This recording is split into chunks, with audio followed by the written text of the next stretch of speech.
వెండి బంగారం కొనాలి అనుకునే వారికి ఇదే మంచి సమయంలో కనిపిస్తోంది. అరుదైన లోహాల ధరలు విపరీతంగా పడిపోయాయి. మరింత పడిపోయే అవకాశం ఉంది. అదే సమయంలో ఏ క్షణానైనా పెరిగే ప్రమాదమూ లేకపోలేదు.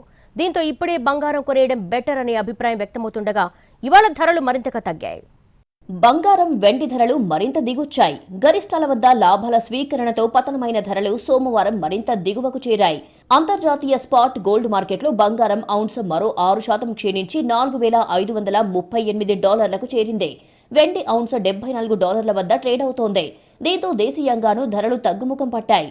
హైదరాబాద్ బులియన్ మార్కెట్లో సోమవారం మధ్యాహ్నం 1 గంటకు 10 గ్రాముల స్వచ్ఛమైన పసిడి ధర $1,48,000 వద్ద కొనసాగుతోంది. వెండి కిలో $2,48,000 వద్ద ట్రేడ్ అవుతోంది. ఇక హైదరాబాద్ రిటైల్ మార్కెట్లో 24 క్యారెట్ల తులం బంగారం ధర ఏకంగా $9,050 పతనమయ్యింది. $1,60,580 నుంచి $1,51,530కి తగ్గింది. 22 క్యారెట్ల గోల్డ్ ధర 10 గ్రాములపై $8,300 పతనమయ్యింది.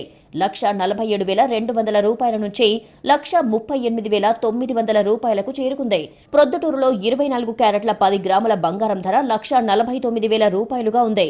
22 క్యారెట్ల 10 గ్రాముల బంగారం ధర $1,37,000గా ఉంది.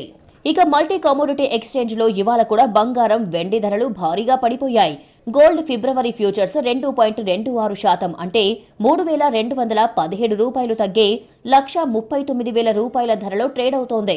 ఎంసీఎక్స్ లో 10 గ్రాముల బంగారం ఏప్రిల్ కాంట్రాక్ట్ ధర $139,446 వద్ద కొనసాగుతోంది. దాదాపు 6% మేర పతనమయ్యింది.